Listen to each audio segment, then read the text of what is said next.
Hello aspirants, I hope all of you are fine and doing well. In this particular video, I am going to discuss the question answer session for the component construction planning and management, which is mentioned in our JKSSB Junior Engineer Civil Examination. Dear aspirants, if we see this component, 15 marks have been allotted and the component is composed of other components also like management. The syllabus also includes the general basic concepts and the little bit of estimation and costing. As this component is of 15 marks, so it is very essential to cover this component in a whole way.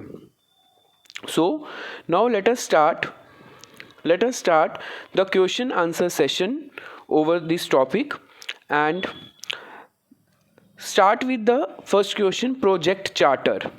C project charter क्या होता है? किसी भी project का outline जो describe करता है, like describes the scope of work, yes, gives the responsibility of a project to project manager and states the objective of a project. So such a document is called as project charter.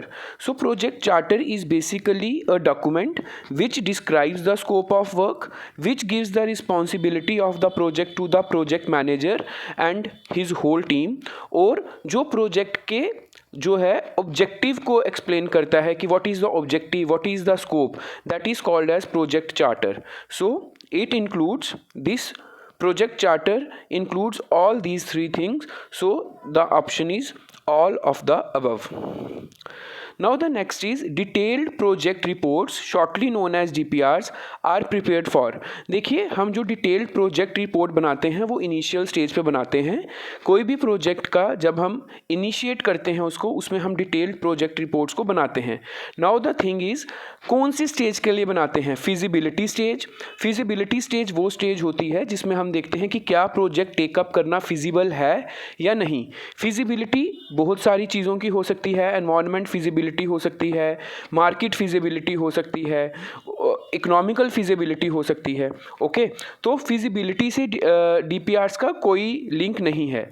Okay, detailed project reports are prepared for design stage. जो हमारी design stage होती है उसके लिए detailed project report बनाई जाती है. Execution stage का कोई लिंक नहीं है डीपीआर से, और termination stage is the last stage. So इसीलिए अगर हमसे कोई पूछे डीपीआर जो हैं वो किसके लिए प्रिपेयर की जाती हैं, that is for the design stage. So option is B. Next is which of the following is not the project resource. देखिए, सबसे पहले हमें पता होना चाहिए प्रोजेक्ट रिसोर्सेज क्या है. प्रोजेक्ट रिसोर्सेज वो सारे एसेंशियल्स हैं जो एक प्रोजेक्ट को रन करने में हेल्प करते हैं. ठीक है, जिसके बिना प्रोजेक्ट रिसोर्सेज वो इंपॉर्टेंट थिंग्स हैं जिनके बिना प्रोजेक्ट को हम कैरी आउट नहीं कर सकते.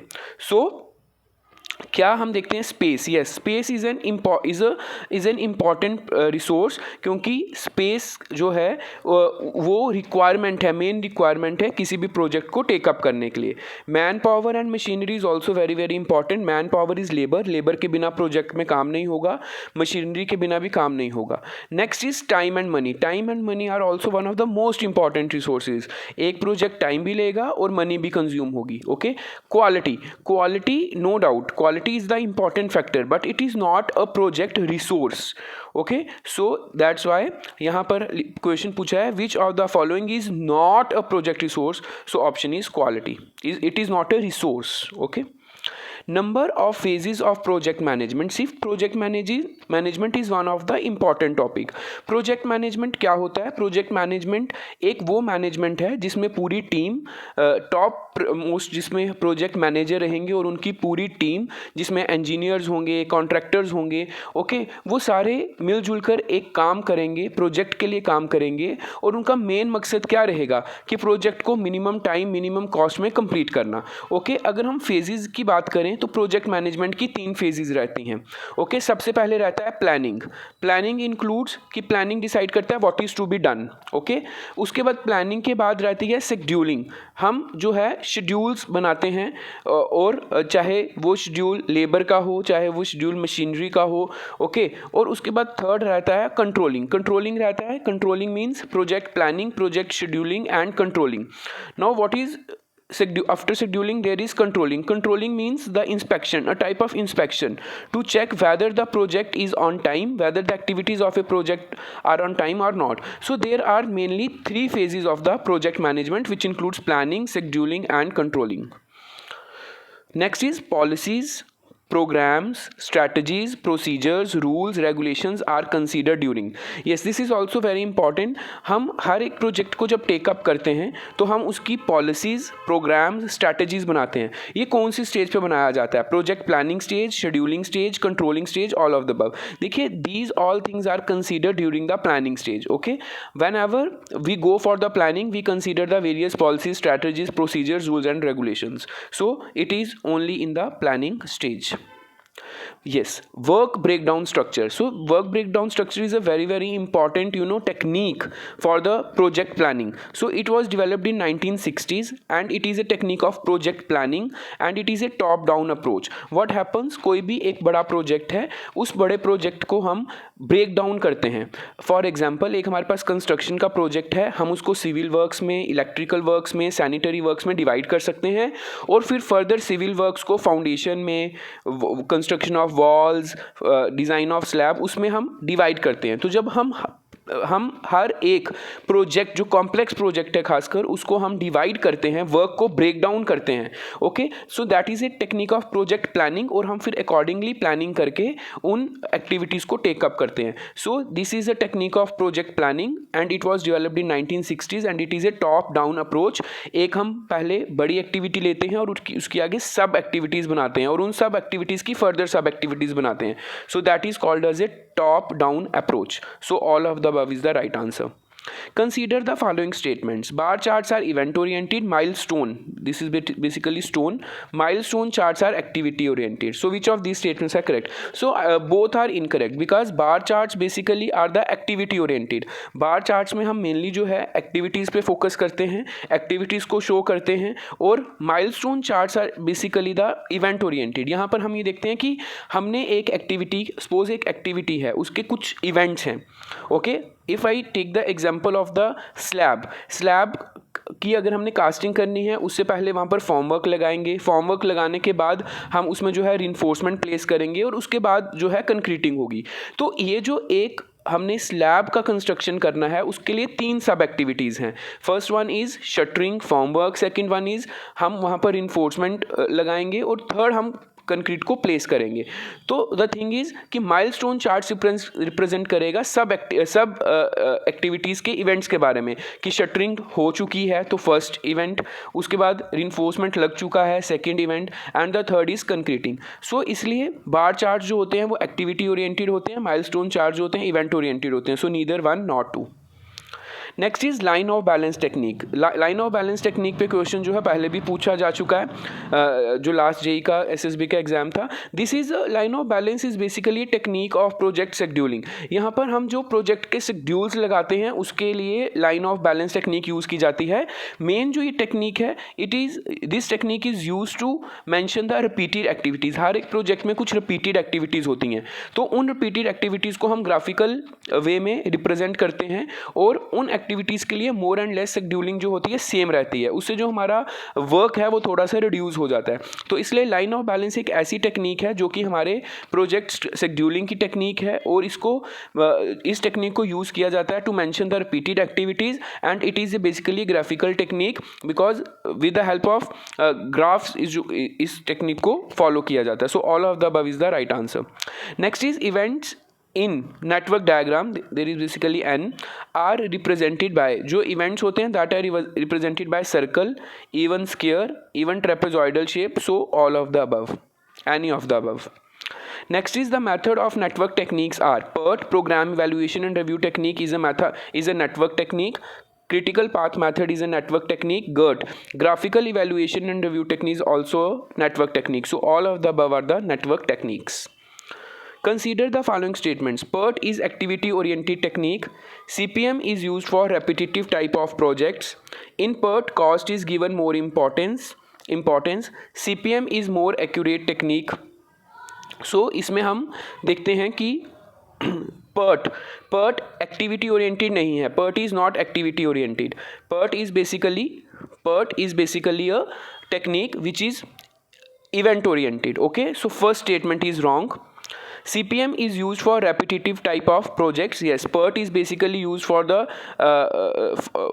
non-repetitive type of projects, but CPM is used for the repetitive type of projects.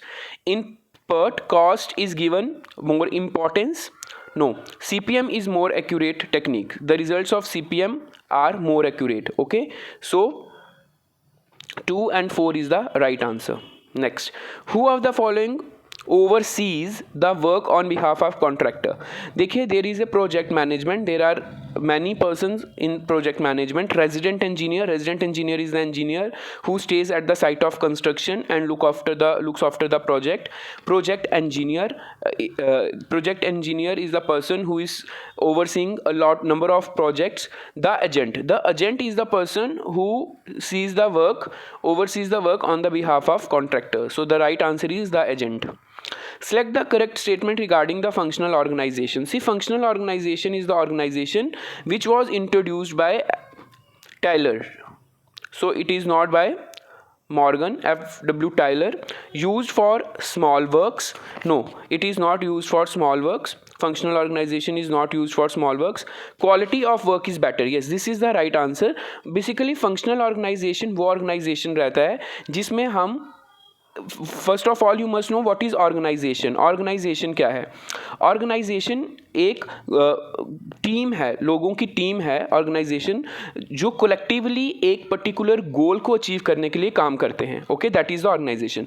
No, what is functional organization? Functional organization एक ऐसी टीम रहेगी जिसमें हर एक जो मेंबर है उसको अकॉर्डिंग टू हिज और हर क्वालिफिकेशन काम दिया जाएगा. ओके, तो उससे क्या होगा? क्वालिटी ऑफ वर्क जो है वो बेटर रहेगी, क्योंकि हर एक को वो काम दिया जाएगा जो उसके मतलब का है, जिसकी उसको नॉलेज है. Okay, any work is said to be project if cost exceeds 50,000, 1 lakh, 5 lakh, 10 lakh. So this is the classification of the works.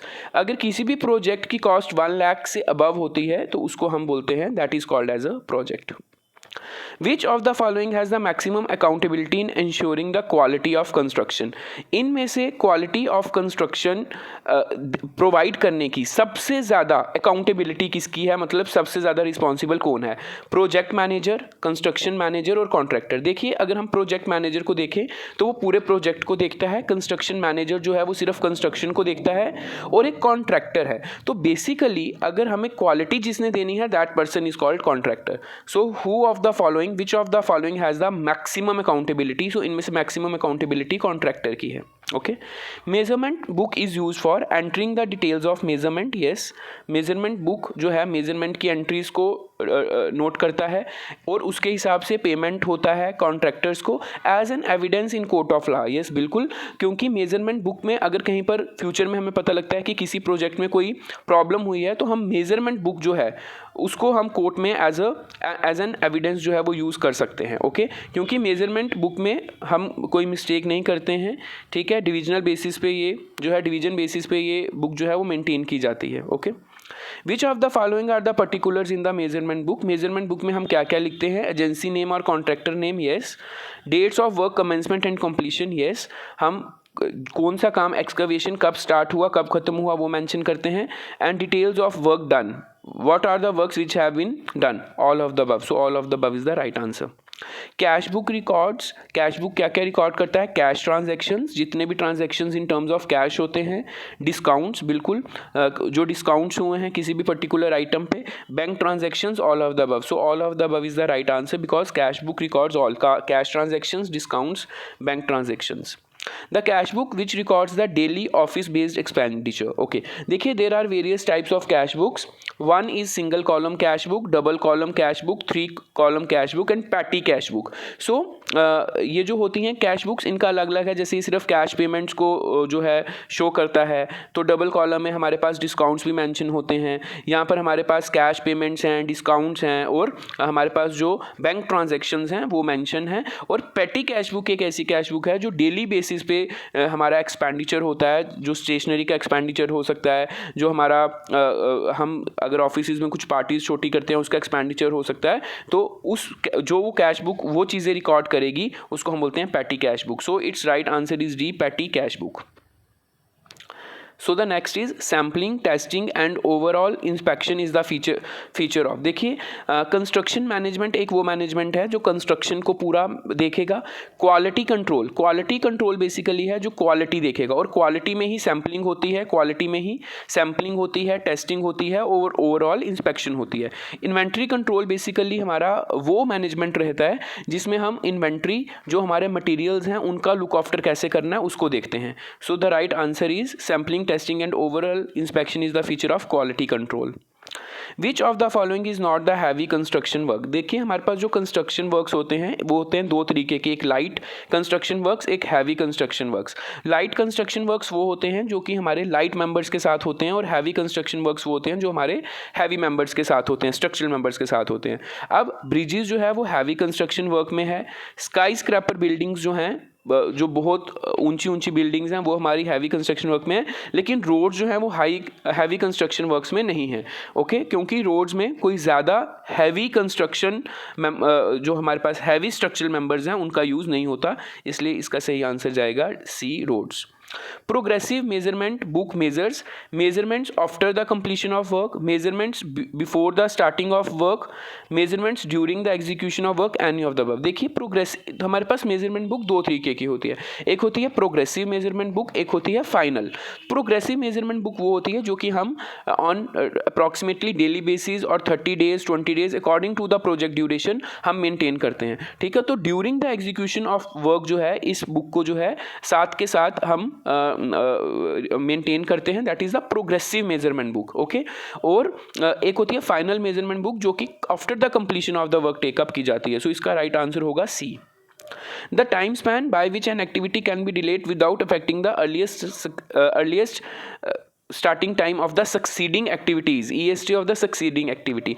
देखिए एक होता है टोटल फ्लोट। टोटल फ्लोट वो टाइम स्पैन होता है जिससे आप एक्टिविटी को जो है डिले कर सकते हो, सो दैट जो प्रोजेक्ट का टोटल कंप्लीशन टाइम है उस पर कोई फर्क नहीं पड़ेगा। ओके, लेकिन फ्री फ्लोट एक ऐसा टाइम स्पैन है जिससे सक्सीडिंग एक्टिविटी के अर्लीस्ट स्टार्ट टाइम पे कोई फर्क नहीं पड़ेगा। So that's why it's answer is free float. Critical path is the path which is time wise longest path. Yes, time wise longest path is critical path.